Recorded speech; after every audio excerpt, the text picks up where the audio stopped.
사연을 통하여 우리를 힘들게 하고 괴롭힙니다. 혹은 안락함과 편안함을 통해서 우리를 나태하고 게으르게 만들어요. 꼭 열차와 같이 인생 열차 타고 가다 보면 터널도 나오고 밝은 태양도 나오고, 이게 반복되는 것처럼 우리 인생도 암흑과 꽃이륵 같은 터널을 지날 때도 있고 아주 편안한 햇볕을, 광명한 태양을 맞을 때도 있습니다. 근데 두 순간 다 어느 순간이 더 좋고 나쁘다 말할 수 없어요. 어둠의 순간에도 변치 않고 주님을 믿고 따르는 신앙이 필요하고, 광명한 태양 앞에서도 자만하지 않고 겸손할 수 있는 신앙이 우리에게 필요합니다. 오늘 10월 27일 종교개혁 500주년을 맞아 한국교회는 광화문에 모이고요, 서울역 그쪽으로 200만 명 모이자고 했는데 지금 추세는 한 100만 명 정도 모일 것 같아요. 저 지방에서 차를 대절하고 대형교회 대부분이 참여해서 오후 2시 광화문 기도회 또 예배를 드립니다. 정치적인 모임으로 흘러갈까 다들 염려하고 있는데 그러진 않을 것 같고, 어쨌든 차별금지법 그리고 포괄적 차별금지법, 현재 차별금지법은 있어요 우리 가운데. 근데 포괄적 차별금지법은 굉장히 우리 성도들이나 우리의 미래 세대, 어떤 신앙을 떠나서도 이미 이 법을 시행한 선진국들이 그 병폐와 피해를 심각하게 인지하고 있는 상황입니다. 우리나라 국회도 이걸 자꾸 발의를 하고 만지작거리고 있지요. 그래서 이걸로 인하여 교회와 미래를 생각하는 사람들이 모여서 회개하고 또 규탄 성명도 하고 예배도 하는 그런 일들을 오늘 계획하고 진행합니다. 우리 교회는 공식적으로 참여하지 않지만 이 취지와 그 근본 목적에 동참하고 동감하고 함께 기도하기 원합니다. 하지만 인간들의 이 습성과 인간들의 이 악함은 생물학적으로 사람을 보기 때문에 남자와 여자를 떠나서 자기가 성적 자기 결정권을 가졌다고 난 남자로 태어났는데 난 여자야 이렇게 말할 수 있다고, 그런 것들을 우리가 함부로 차별할 수 없는 이 포괄적 차별금지법 통과가 될지 발의가 돼 있지 어떻게 될지는 잘 모르지만 우리는 아주 정확하고 명확하게 반대 입장에 서 있습니다. 행여나 선진국들의 전철을 밟아 통과돼도 여러 가지 현실적인 문제가 분명히 우리에게 올 겁니다. 그 가운데 교회가 어려움을 당하기도 하고 박해를 받기도 하고 핍박을 받기도 할 겁니다. 어느 시대나 이런 크고 작은 압력과 박해와 핍박은 교회에 계속되어 왔습니다. 오늘 말씀이 또 이 시대를 살아가는 저와 여러분에게 중대한 법을 놓고 논쟁하고 또 성명을 발표하는 이런 시대, 어떤 한국교회가 참 편안한 삶을 살아왔는데 여러 가지 어려움이 봉착해 있습니다. 이 크고 작은 어려움과 핍박과 박해 앞에서 또 개인적 삶의 신앙생활, 믿음의 삶을 살아가려고 하는데 이것을 방해하고 사탄이 있어서 우리의 삶을, 믿음을 무너뜨리려고 하는 이 굉장히 많은 크고 작은 어려움과 박해와 환난 가운데 우리가 어떻게 살아야 될 것인지 오늘 말씀을 통해서 우리가 교훈을 얻기 원합니다. 큰 박해가 있어. 근데 큰 박해가 있음으로 끝나는 게 아니라 도자를 붙였어요. 함께 읽습니다. 뭐가 있어도 큰 박해가 있어도. 오늘 스데반 또 사후에 일어난 사도행전 8장 1절에 3절에 보면 핍박이 있어 라고 말하지만 있어도 라는 도자를 붙이는 게 좋을 것 같아요. 왜냐하면 이런 순교와 죽임당함과 또 흩어짐과 헤어짐과 감옥에 갇히고 매맞고 남녀의 무리가 슬피우는 이 고통과 핍박과 박해가 있어도 초대교회는 그 박해 앞에 굴하지 않고 오늘날까지 주님의 교회를 이루고 승리하고 여기까지 왔습니다. 그러므로 우리도 오늘 1절에서 3절의 말씀을 보면서 큰 박해가 있어도 나는 어떻게 살아갈 것인지를 오늘 말씀을 통해서 우리 함께 나눠보고자 합니다. 8장 1절 상말적 말씀 함께 읽습니다. 사울은 그가 죽임당함을 마땅히 여기더라. 예수님을 만나기 전에 사울입니다. 그가 누굽니까? 스데반이 죽임당함을 마땅히 여기더라. 사울은 스데반 죽음을 마땅히 여겼어요.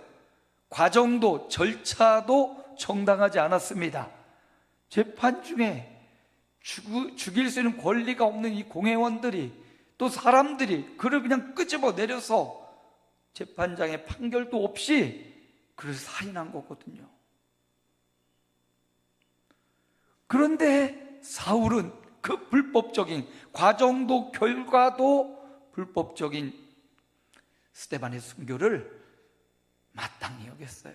순교라고 말도 안 하죠. 죽임당함, 이거는 그냥 죄에 대한 대가, 형벌, 마땅히 받아야 될 죄인들이 받는 대가다, 그렇게 사울은 생각했다라는 것입니다.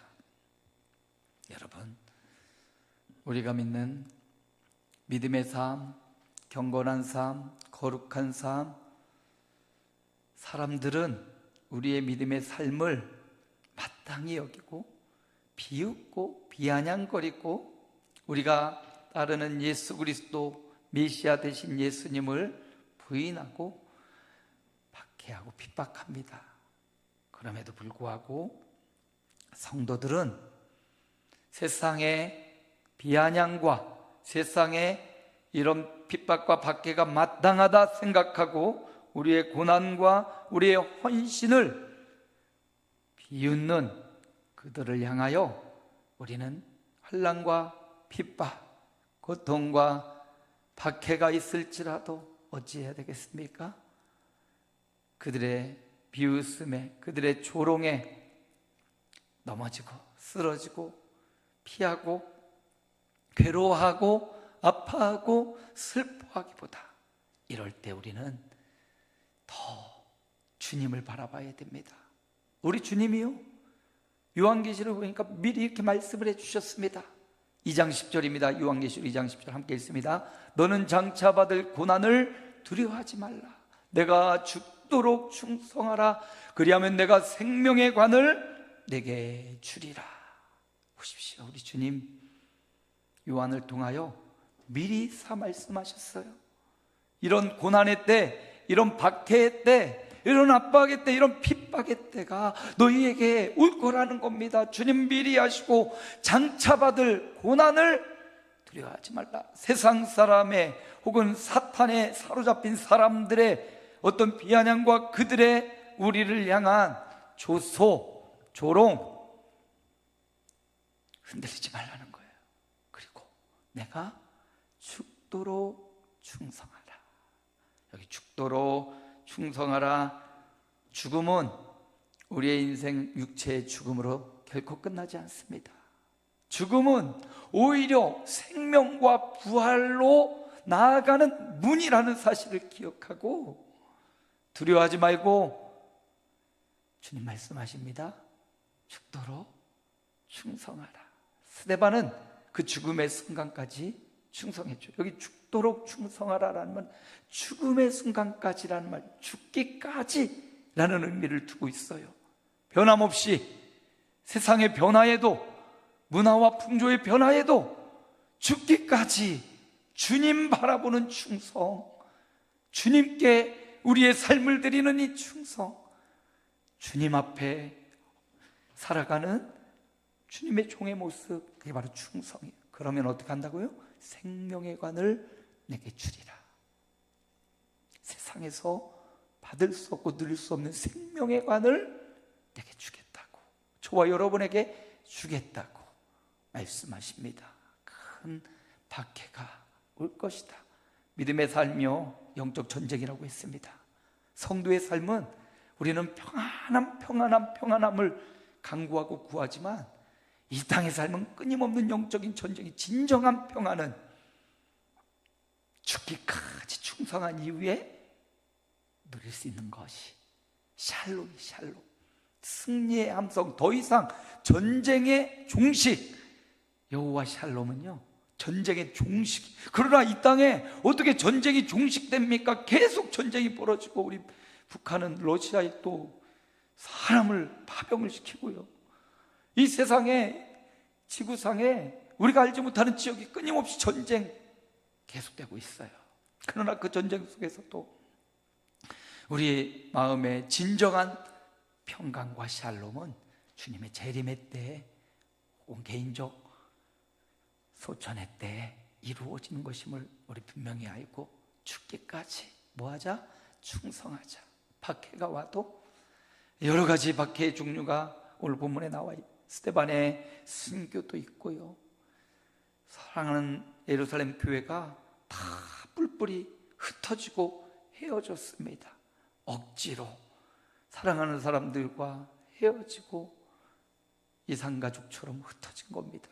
그리고 스데반의 일로 울며 우는 사람들도 있고요, 사울이 가서 남녀의 무리를 막 잡아다가, 그냥 잡아다가 옥에 가뒀겠어요. 막 때리고 핍박하며 그 감옥에 남녀를 불구하고 그들을 감옥에 가두는 이런 박해가 있었습니다. 그 시대에 비하면 오늘 우리의 시대는 육체적인 어떤 이런 핍박과 박해가 있기보다는 어떤 영적인, 정신적인 마음의 고통과 영적인 고통이 많이 있는, 박해가 있는 이 시대를 살아가고 있는데, 이거 중요합니다. 저와 여러분에게 당면한 이 영적이고 또 심리적이고 또 정신적인 이 영적인 전투, 핍박, 박해에서 오늘 주님이 말씀하셔요. 죽기까지, 너 생명을 다하기까지, 너 사명을 다하기까지. 성도들은 언제 죽는다고요? 사명 다하는 날 죽는 겁니다. 병들어 죽고 아파서 죽고 사고 나서 죽는 게 아니라, 성도는, 적어도 성도들의 세계관은 내 사명 다하는 날이 죽음의 날이에요. 아론이 그 사명의 옷을 벗자 죽었죠. 우리도 마찬가지. 오늘 우리에게 입혀주신 사명의 옷을 벗는 날, 그날이 죽는 날이고, 바로 그 순간까지 뭐 하라고요? 충성하라. 변함없이 주님을 사랑하고, 변함없이 주를 바라보고, 변함없이 주님의 도우심을 갈망하고, 변함없이 주의 이름으로 기도하고, 변함없이 주님 앞에 살아가는 삶. 그리하면 어떻게 준다고요? 생명의 관을 내게 주리라. 생명의 관, 생명을 주겠다는 것이고요, 영화로운 하나님의 은혜와 은총으로 우리에게 우리의 수고와 눈물과 박해받음과 고통받는 삶에 대하여 주님이 그것보다 비교할 수 없는 삶으로 갚아주겠다고 약속하십니다. 약속에 신실하신 하나님께서, 또 그 약속을 이루신 예수님께서 우리에게 분명히 말씀하시지요. 큰 박해가 있어도 주님 앞에 죽기까지 충성하자. 오늘 스데반 사건 이후 박해받는 교회에게, 오늘 이 시대의 마음, 심령과 영적으로 박해받는 저와 여러분에게 주님이 주신 말씀, 오히려 더 주님을 향하고, 그래, 내게 생명 있는 동안, 그래, 내게 사명 다하기까지 주님 앞에 충성하는 삶 살아가는 저와 여러분의 생애가 되시기를 주의 이름으로 축복합니다. 주님은 바로 그 충성된 자들을 통하여 일하시고, 그 충성된 자들을 만들어내기 위해서 어떻게 보니 박해와 고난도 사용하시는 겁니다. 가만히 있으면 누가 진짜인지 가짜인지 알아볼 수 없어요. 그런데 이 환난과 박해의 터널을 지나다 보면 드러납니다. 진짜 신앙과 가짜 신앙이 드러나고요, 정말로 주님을 사랑하는 사람과 또 주 앞에 살아가는 사람이 구별돼요. 박해는 오히려 나를 훈련시켜서 더 주님 사랑하는, 더 주님께 충성하는 인생으로 만들어줍니다. 아유, 목사님 왜 자꾸 충성하라고 해요? 주님이 충성이셨기 때문이에요. 주님이 우리를 위해 충성하셨잖아요. 주님이 먼저 우리를 위해 생명 바쳐 십자가의 모진 순환과 고통으로 주님이 내가 죄인 되었을 때 이미 나를 위하여 충성하셨잖아요. 그러므로 주님이 이렇게 말할 수 있는 겁니다. 환난과 장차받을 고난을 두려워하지 말라. 죽도록 충성하라. 충성하신 주님이 하나님 우편에 서 계셨지 않습니까? 마찬가지로 우리도 죽기까지, 생명을 다하기까지 변함없이 주님 앞에, 예수 그리스도 나의 구세주 앞에 충성의 삶을 살 때 생명의 간으로, 영화로움으로 하나님이 갚아주실 것입니다. 저와 여러분의 삶에 큰 박해가 있어도 주님 앞에 충성하는 삶으로 보답하고 그 삶을 결단하는 저와 여러분 되시길 축복합니다. 두 번째, 오늘 말씀 1절 상반절 하반절 말씀이에요. 함께 읽습니다. 그날에 예루살렘에 있는 교회에 큰 박해가 있어 사도 외에는 다 유대와 사마리아와 모든 땅으로 흩어지니라. 흩어졌습니다. 요즘은 집에 가연성 제품들로 이렇게 막 불이 붙거나 그러면 그 불을 끄려고 물을 쓰면 더 타오른대요. 그래서 소방차에도 보면 물이 있는 차가 있고 기름이 불이 난 곳에는 물이 아니라 화학약품을 뿌리더라고요. 마치 불타오르는 기름을 그냥 발로 팍 뭔가로 때렸을 때 그 불똥이 사방으로 팍 오히려 더 번지는, 아마도 지금 이 예루살렘의 상황이 기름불에 무언가를 확 집어 던져서 이게 사방으로 퍼지는 그런 모습을 보여줍니다. 여러분, 큰 박해로 인하여 예루살렘 교회에 뭉쳐서 똘똘 뭉쳐있던 교회가 사방으로 막 흩어지게 되었습니다. 이 흩어짐, 헤어짐의 아픔, 사랑하는 사람과 억지로 흩어지거나 헤어지는 것, 참 안타까운 일이지요. 전쟁을 겪은 우리나라는 정말 전쟁에 형제, 이웃, 부모를 잃어버리고 어디서 어떻게 살아가는지 모르고 울고 형제, 부모, 일가 친척을 향한 그리움에 사무쳤던 우리나라 이산가족을 통하여 그들이 다시 만나고, 바로 옆 동네에 있는데도 못 찾는 사람도 있었고, 넘어온 줄 알았더니 못 넘어온 사람도 있었고, 여러 가지 사연들이 있지 않아요? 억지로 헤어진 이 아픔과 고통도 굉장히 센 거예요.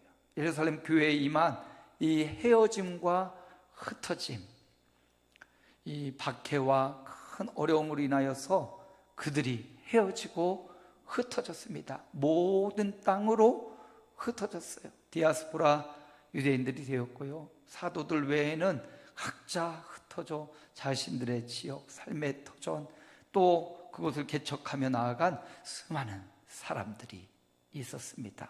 이것도 큰 박해와 어려움이죠. 헤어짐의 아픔과 고통, 상처를 받고 있는 그들.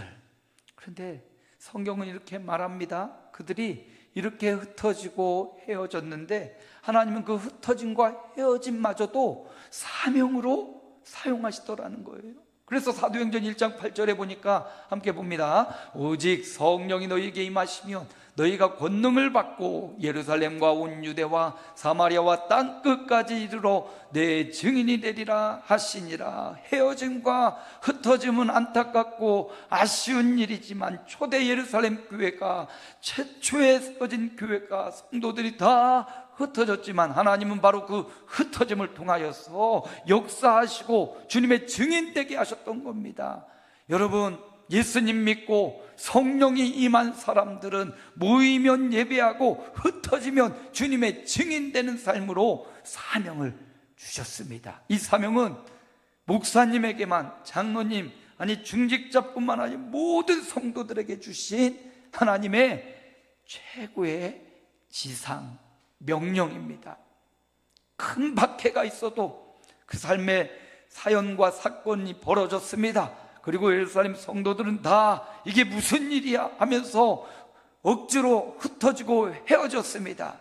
그런데 성령께서는 그들 가운데 계셔서 그들은 비록 흩어졌지만 흩어진 그곳에서 예수가 그리스도 되심을 전하였고, 예루살렘과 유대와 사마리아와 땅끝이라는 주님의 명령을 따라 저들은 흩어져서 흩어진 곳에서 교회를 이루고 그곳에서 예수가 메시아 되심을 밝히 증거하고 흩어져서 예수님의 증인된 삶을 살고, 수많은 곳에 주님의 교회가, 초대 예루살렘 교회를 꼭 닮은 주님의 교회가 각국에 흩어진 곳에 세워진 것입니다. 여러분, 그러므로 우리 삶에 어떤 사연과 어떤 사건이 다가와서 나를 힘들게 하고 나를 어렵게 하는 그런 환경이 왔을지라도 바로 그곳에서 성령이 원하시는 바 그 환경과 그 사연을 가지고 그리스도의 증인으로 쓰임받기를 축복합니다. 여러분의 고난은, 여러분에게는 임한 그 박해는, 핍박은 또 다른 사람과 또 다른 생명을 살리려는 하나님의 큰 그림, 그 그림 안에 있었다는 사실을 기억하면서, 그래, 나는 잘 모르겠지만 우리가 왜 헤어져야 되는지, 왜 우리가 흩어져야 되는지 나는 잘 모르겠지만 하나님께는 반드시 뜻하신 바가 있을 거야 라는 믿음, 라는 신앙의 고백, 라는 확신, 이게 바로 성도들의 믿음이라는 거예요. 그림대로 됐습니다. 초대교회의 모습을 보니까 하나님은 분명히 계획이 있구나. 성도들에게는 핍박과 환난이었지만, 박해였지만 이것이 도리어 온 지역으로, 모든 땅으로 복음이, 구원의 역사가, 생명의 역사가 확장되고 확산되는 하나님의 큰 그림이 있었구나. 그러므로 우리 삶도 마찬가지입니다. 내 삶에 임한 어떤 어려움과 고난과 박해도 하나님은 그것을 이용하여 그리스도를 증언하고 그리스도를 전달하고 생명이 또 다른 생명을 낳는 그 위대한 역사를 위하여 내게 정말 힘들고 어렵지만 이 일을 또 허락하셨구나. 그리고 하나님은 그 그림대로 저와 여러분을 이끄시고 인도해 나가실 것입니다. 큰 박해가 있어도 여러분, 그것이 여러분의 입술을 통하여, 삶을 통하여 예수님의 증인되는 삶으로, 도구로 쓰임받는 저와 여러분 되시기를 축복합니다. 마지막 세 번째, 8장 2절 함께 읽습니다. 경건한 사람들이 스데반을 장사하고 위하여 크게 울더라.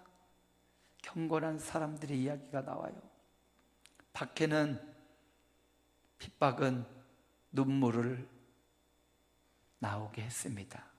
그냥 서러운 눈물일 수 있지만 여기 경건한 사람들의 눈물은 헌신과 희생과 또 다른 믿음의 결단의 눈물일 수 있어요.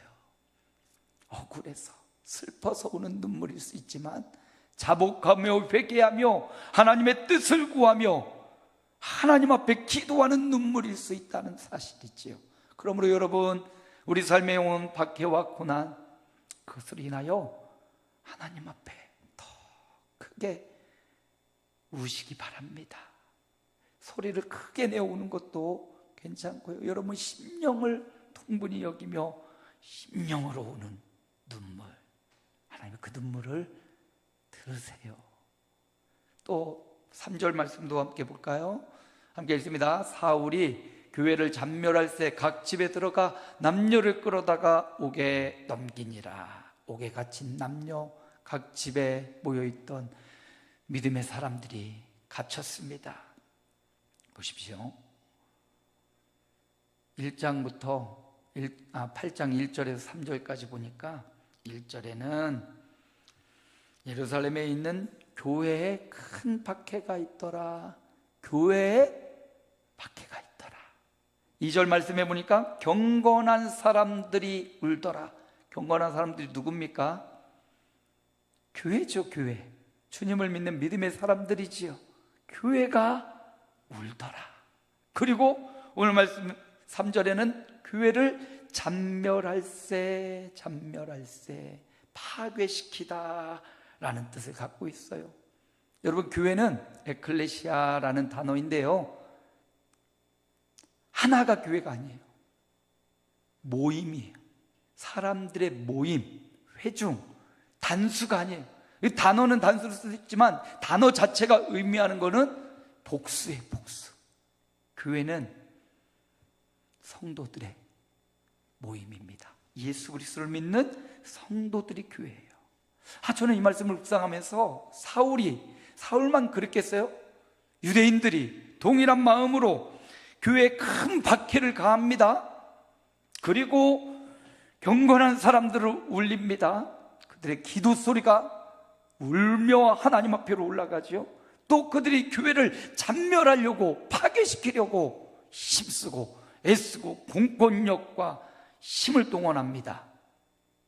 그런데 여러분, 기억하십시오. 사단이 사람들을 이용하여 교회를 큰 박해로 경건한 사람들을 울리고 기도하게 만들고, 또 경건한 주님의 교회를 찬멸하려고 하지만 주님의 교회는 결코 패배하지 않습니다. 오늘에 이르기까지 예수 그리스도의 탄생, 초대교회로부터 오늘에 이르기까지 주님의 교회는 파괴되지 않고 박해와 핍박을 통하여 더 흩어지고 또 전진하고 또 수많은 사람들을 예수 그리스도 이름으로 구원받게 하고 오늘날에 이르기까지 주님의 교회는 무너지지 않았습니다. 그러므로 큰 박해가 있어도 여러분 무너지지 않는 주님의 교회가 되시기를 축원합니다. 흩어지고 헤어지고 무너지고 자빠지는 게 아니라 오히려 박해가 있을수록 어떻게 돼요? 주님의 교회가 돼야 된다는 거예요. 베드로의 신앙 고백에 보니까 주는 그리스도시요 살아계신 하나님의 아들이십니다. 이 고백 들으시고 주님이 내가 내 교회를 세우리니, 주님의 교회를 세우리니 음부의 권세가 이기지 못하리라. 그렇죠. 박해가 올 때, 큰 박해가 올 때 어떻게 돼야 돼요? 흩어지고 사라지는 게 아니라, 무서워서 쓰는 게 아니라 주님께 붙어야 되는구나. 주님의 교회가 돼야 돼. 주님께 붙어 있는 게 주님의 교회 아닙니까? 주님께 붙는 자, 주님의 교회가 되는 거예요. 주님의 교회 공동체가 되어서 함께, 오늘 스데반을 장사한 사람들이 함께 울었듯이 억울하기도 하고 힘들기도 하고, 그러나 하나님 앞에 간구하여 이 핍박과 박해를 향하여 하나님의 뜻을 구하며 울며 기도하던 성도들, 큰 박해로 잔멸당하고 파괴당할 위기에 있던 그들이 어떻게 됐습니까? 흩어져서 또다시 교회가 되었습니다. 주님의 교회가 세워지고, 주님의 교회가 세워질 때 음부의 권세, 사단의 권세는 그 교회를 잔멸하려고 했지만, 박해를 가하고 울리고 옥에 가뒀지만 교회는 잡히지 않았어요. 교회는 파괴되지 않았습니다. 교회는 죽지 않았어요. 왜냐하면 주님이 내가 지켜주겠다고, 내 교회를 세우니 음부의 권세가 이기지 못하리라라고 주님이 말씀하셨기 때문에, 주님이 지켜준다고, 주님이 붙잡아준다고, 주님이 구하여 준다고 약속하셨기 때문입니다. 주님이 우리의 목자라고 했잖아요. 시편 23편 다윗이 여호와는 나의 목자시니 부족함이 없으리로다. 저희 이 설교, 이 말씀 참 좋아하고 우리 모두 기독교인들은 다 좋아할 겁니다. 양이 목자를 떠나 혼자 길을 잃고 헤맬 때 목자는 그 어린 양을 찾아간다고 했잖아요. 어린 양이 자기 힘 있고 무리에 가까이 있으면 왜 못 따라오겠어요? 어떤 위기에, 어떤 구덩이에 빠졌다거나 어떤 상처를 입었다거나 뒤처졌을 거 아닙니까? 목자가 그 양을 찾아 헤맬 때 이 양을 노리고 있는 독수리가 있다는 거예요. 홀로 무리를 떠나 상처 입고 혹은 좌절하고 혹은 위기를 만나고 위험에 빠져 홀로 남은 그 양을 잡아먹으려는 독수리가 하늘을 날고, 이 양이 조금만 더 힘 빠지면 홀로 가서 낚아채서 먹이를 삼으려고. 여러분, 저와 여러분의 삶에 독수리가 있습니까? 마치 날 잡아먹을 것처럼 조금만 더 힘 빠져라, 기회를 엿보고 있는 사탄이 우리 위에 빙빙 돌고 있습니까? 여러분, 목자가 어린 양 잃어버린 것을 인식한 그 순간 뭘 보냐? 하늘을 본대요. 독수리가 어디서 날고 있는지를 보는 거예요. 여러분, 그 독수리 있는 곳에 뭐가 있어요? 양이 있는 거예요. 그 양으로 달려가서 양을 건져내는 목자. 여러분, 독수리가 날고 있다는 것은 우리 주님이 나를 발견하겠구나, 저 독수리가 날 잡아먹겠구나가 아니라 주님의 양, 상처 입고 무리에서 떠나 있고 공고한 내 인생을 소생시키려고 저 독수리를 보고 우리 목자 되신 주님이 먼저 달려와서 나를 살려주시겠구나, 독수리를 보지 말고 이제 주님이 나를 건져주시겠구나, 큰 박해가 눈앞에 보입니까? 독수리가 나 눈을 빼먹으려고, 내 살을 찢으려고 빙빙 돌고 있습니까? 독수리보다 목자 되신 주님이 그것을 보고 위기의 공경에 빠진 저와 여러분을 외면하고 내버려 두지 않고 목자 되신 주님이 황급히 달려와서 내 상처 싸매시고 나를 부둥켜 안고 다시 교회로, 다시 공동체로, 다시 주님의 품으로, 주님의 보호 아래, 그늘 아래 이끌어 주실 겁니다. 말씀을 마칩니다. 짧은 3절이지만 큰 박해가 있어. 성도의 삶에 박해가 없다면 거짓말일 거예요. 누구나 성도의 삶에 큰 박해가 있습니다. 도자를 붙이십시오. 있어도 인정하고, 있어도 우리는 어떻게 됩니까? 오늘 말씀을 통해 주님이 주시는 말씀 함께 읽습니다. 예수님께 언제까지? 죽기까지 충성하기. 왜? 그분이 생명의 간을 준비하고 있고 우리의 영생이고 구원이시기 때문에 여러분, 죽기까지, 사명 다하기까지 주님 앞에 충성하는 저와 여러분의 생애가 되시기 바랍니다. 두 번째 함께 읽습니다. 흩어져도 예수님 복음 전하기, 예수님의 증인되어 살기, 그 삶의 자리로, 그 사연을 가지고 그 자리에서 하나님, 그 자리에서 예수 그리스도의 증인으로 살아내는 생애가 되시기 바라고, 마지막 세 번째, 어떻게 살자고요? 예수님의 교회로 살기. 우리는 주님의 교회입니다. 한 사람 한 사람이 모인 주님의 공동체요, 교회예요. 조금 잘난 사람, 좀 못난 사람, 마음에 드는 사람, 안 드는 사람 있어도 우리는 한 목자이신 예수 그리스도의 교회예요. 교회로 돌아가야 돼요. 주님의 교회로 돌아가고 주님의 교회가 되어 사는 것, 주님의 교회로 살 때 음부의 권세가 아무리 독수리가 날아와도 목자가 먼저 우리를 건져내고 목자의 보호 아래 우리는 음부의 권세가 이기지 못하는, 오히려 우리가 음부의 권세를 장악하고 이기는 승리의 삶을 살아갈 것입니다. 주님의 교회로. 흩어지고 떨어지고 홀로 남았다면 주님의 교회로 다시 돌아가 이 땅에 완전하고 완벽하진 않지만 주님이 세우신 우리 아름다운 공동체로 서로 아파하고 울고 부둥켜 안고 주님의 교회로 살아남는 저와 여러분의 생애가 되시기를 예수님의 이름으로 축원합니다. 하나님 감사합니다. 큰 박해가 있어도 주님 죽기까지 생명의 관을 주신 예수님께 충성하며 믿음의 길을 가게 하옵소서.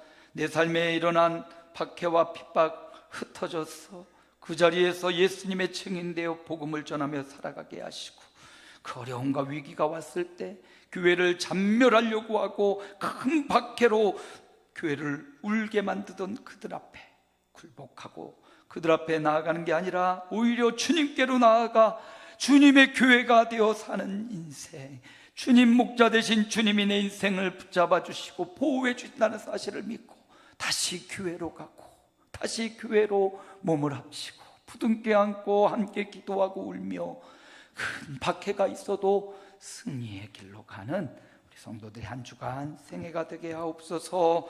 예수님의 이름으로 기도하옵나이다.